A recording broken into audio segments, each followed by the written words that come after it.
ज्ञानवापी में पूजा को लेकर हिंदू पक्ष की बड़ी जीत। जिला अदालत ने कहा मुकदमा सुनने योग्य है। मुस्लिम पक्ष की याचिका खारिज की।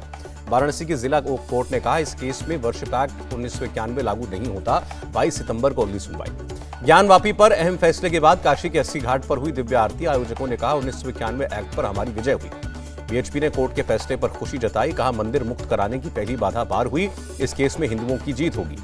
कोर्ट के फैसले पर हिंदू पक्ष ने जताई खुशी। वकील शिवम गौड़ ने फैसले को ऐतिहासिक कहा। केंद्रीय मंत्री गिरिराज सिंह ने कहा काशी, मथुरा और अयोध्या बिना भारत अधूरा। डिप्टी सीएम केशव प्रसाद मौर्य ने भी कोर्ट के फैसले पर खुशी जताई। ट्वीट करके लिखा करवट लेती मथुरा काशी। कोर्ट का फैसला देश के करोड़ों लोगों की भावना के अनुरूप। यूपी के डिप्टी सीएम ब्रजेश पाठक का बयान। कोर्ट के फैसले के बाद मुस्लिम पर्सनल लॉ बोर्ड ने कहा केस को पूरी ताकत के साथ लड़ा जाएगा। रजा अकेडमी ने फैसले पर नाराजगी जताई। आस्था के नाम पर लिया जा रहा है फैसला। कहा इंसाफ नाम की चीज कहां रही। असदुद्दीन ओवैसी बोले देश का माहौल बिगाड़ने की कोशिश है। बाबरी की राह पर जा रहा है यह केस। ओवैसी बोले जो आदेश आया उसके खिलाफ हाईकोर्ट में अपील करनी चाहिए। ज्ञानवापी श्रृंगार गौरी केस में फैसले के बाद पुलिस ने अयोध्या में निकाला फ्लैग मार्च। पुलिस ने शांति बनाए रखने की अपील की। अयोध्या में राम मंदिर पर बड़ा ऐलान। 2024 में मकर संक्रांति के दिन मंदिर में विराजेंगे रामलला।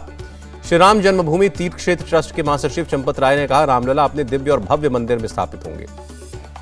संघ पर कांग्रेस के विवादित ट्वीट पर भड़की बीजेपी। संबित पात्रा बोले परिवार के इशारे पर किया संघ का अपमान।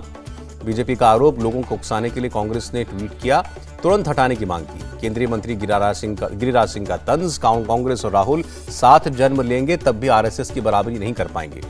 बीजेपी नेता मनजिंदर सिरसा बोले गांधी परिवार की मानसिकता दिखाता है ट्वीट, उन्हें आग लगाने में यकीन है।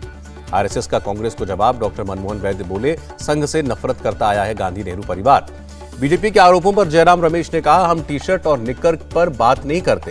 कांग्रेस की यात्रा से बीजेपी घबराई हुई है।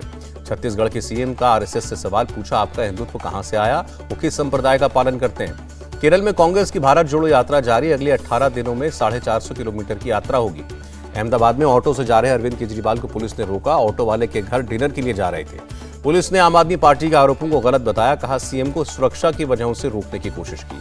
गुलाम नबी आजाद के बयान को महबूबा मुफ्ती ने बताया निजी। कहा आर्टिकल 370 की बहाली मुमकिन। नई पार्टी बनाने से पहले एक्शन में गुलाम नबी आजाद साउथ कश्मीर की कई डेलीगेशन से मुलाकात की। एनसीपी के राष्ट्रीय सम्मेलन को बीच में छोड़कर जाने पर अजीत पवार की सफाई। कहा मैं नाराज नहीं हूं, गलत खबरें फैलाई जा रही हैं। तेलंगाना के सीएम केसीआर ने पावर रिफॉर्म बिल को बताया देश विरोधी। पीएम मोदी से वापस लेने की मांग की। मंगलवार को तेलंगाना विधानसभा में पावर रिफॉर्म बिल के खिलाफ प्रस्ताव पास होगा। नए संसद भवन को लेकर टीआरएस की मांग डॉक्टर बीआर अंबेडकर के नाम पर रखा जाए। गिरिराज सिंह का सीएम नीतीश कुमार पर तंज। कहा अपने बल पर सरकार तो नहीं बना सके, पीएम मटीरियल बनने चले हैं। छत्तीसगढ़ के सीएम भूपेश बघेल का सवाल। बीजेपी अध्यक्ष 2 दिन में 71 आदिवासियों की मौत का आंकड़ा कहां से ले आए। राज्यसभा उपचुनाव के लिए त्रिपुरा के पूर्व सीएम विप्लव देव ने बीजेपी उम्मीदवार के तौर पर नामांकन दाखिल किया। 15-16 सितंबर को उज्बेकिस्तान के दौरे पर जाएंगे पीएम मोदी। एससीओ समिट में हिस्सा लेंगे। एससीओ सम्मेलन में मोदी शहबाज के द्विपक्षीय बैठक की मांग नहीं करेगा पाकिस्तान। सूत्रों के हवाले से खबर। ग्रेटर नोएडा में पीएम मोदी ने वर्ल्ड डेयरी समिट का उद्घाटन किया। कहा दूध के क्षेत्र में भारत की 23% हिस्सेदारी है। गृहमंत्री अमित शाह ने कहा डेयरी क्षेत्र की सहकारी संस्थाएं महिलाओं को आत्मनिर्भर बनाती हैं। मुख्यमंत्री योगी बोले रोजगार सृजन में सहकारिता और डेयरी सेक्टर की बड़ी भूमिका। पीएम मोदी ने कहा लंपी वायरस के खिलाफ देसी टीका तैयार है। 2025 तक सभी पशु होंगे वैक्सीनेटेड।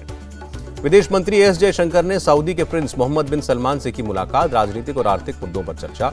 रक्षा मंत्री राजनाथ सिंह ने कहा 5 ट्रिलियन की अर्थव्यवस्था की तरफ भारत। लॉजिस्टिक्स की समीक्षा और सुधार आज की जरूरत। 14-15 सितंबर को भारत दौरे पर आएंगी फ्रांस की विदेश मंत्री कैथरीन कोलोना।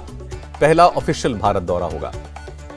मनोज बसंत बडकर ने Indian Coast Guard Western Region के कमांडर के रूप में पदभार संभाला। पीएम मोदी 17 सितंबर को अफ्रीका से लाए गए 8 चीतों को कूनो नेशनल पार्क में छोड़ेंगे। पर्यावरण मंत्री ने कहा चीतों की वापसी ऐतिहासिक कदम। प्रधानमंत्री के जन्मदिन पर मेगा ब्लड डोनेशन ड्राइव। 17 सितंबर से 1 अक्टूबर तक चलेगा अभियान। सीएए को चुनौती देने वाली नई याचिकाओं पर सुप्रीम कोर्ट ने केंद्र से जवाब मांगा। अगली सुनवाई 31 अक्टूबर को। रेलवे ने किसान रेल सब्सिडी में खर्च किए गए 71 करोड़ रुपए को बट्टे खाते में डाला। सोनाली फोगाट केस की जांच अब सीबीआई करेगी। गृह मंत्रालय ने मंजूरी दी। यूपी में गैर मान्यता प्राप्त मदरसों का सर्वे शुरू। 12 पॉइंट्स पर जानकारी जुटाएंगे अफसर। अमेठी में चारागाह की जमीन पर बना अवैध मदरसा गिराया गया। मदरसे के मालिक पर 2,24,000 का जुर्माना। सपा सांसद एसटी हसन का भड़काऊ बयान। कहा यूपी में लागू होने वाला है कॉमन सिविल कोड। खत्म हो जाएगा मुस्लिम पर्सनल लॉ। एनआईए की एक साथ 50 से ज्यादा जगहों पर छापेमारी। दिल्ली, पंजाब, हरियाणा, राजस्थान में एनआईए की कार्रवाई। विदेशों से ऑपरेट करने वाले गैंगस्टर्स के खिलाफ एनआईए की कार्रवाई, इंटरनेशनल वसूली गैंग के खिलाफ भी जांच।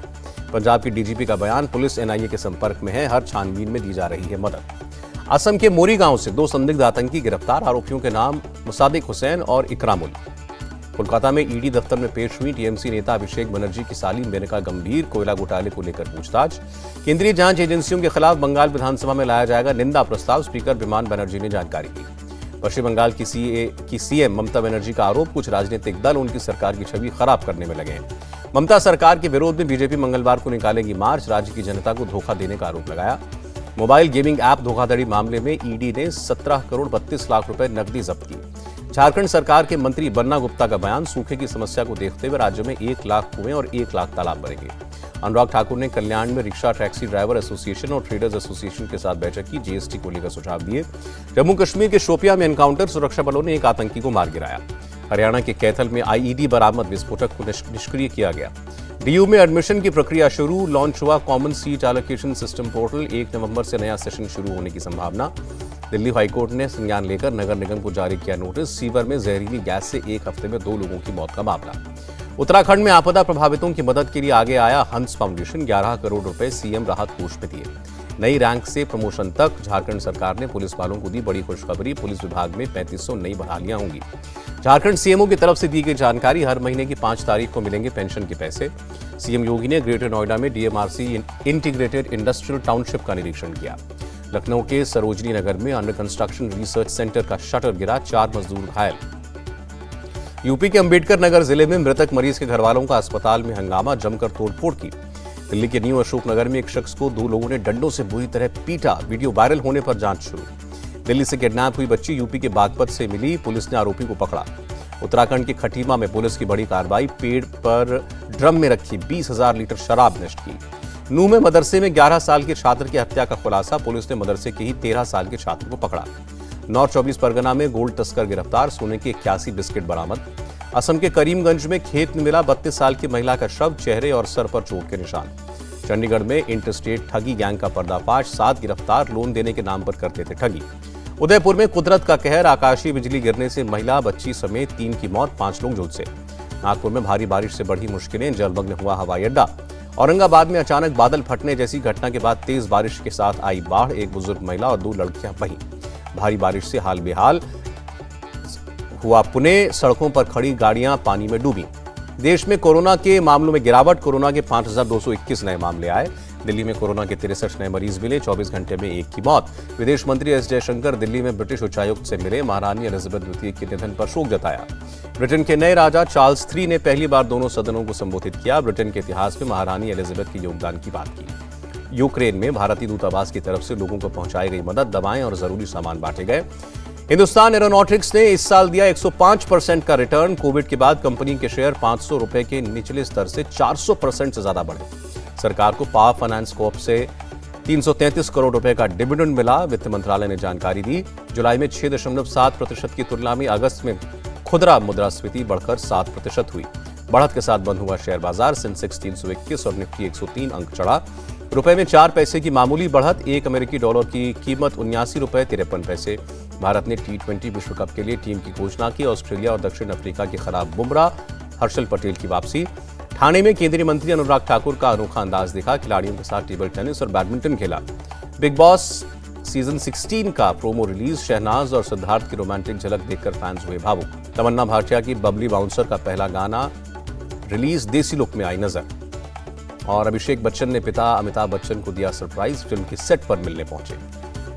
इंडिया टीवी हर वक्त हर जगह डाउनलोड करने के लिए सर्च करें India TV news Google play store या ऐप स्टोर पर।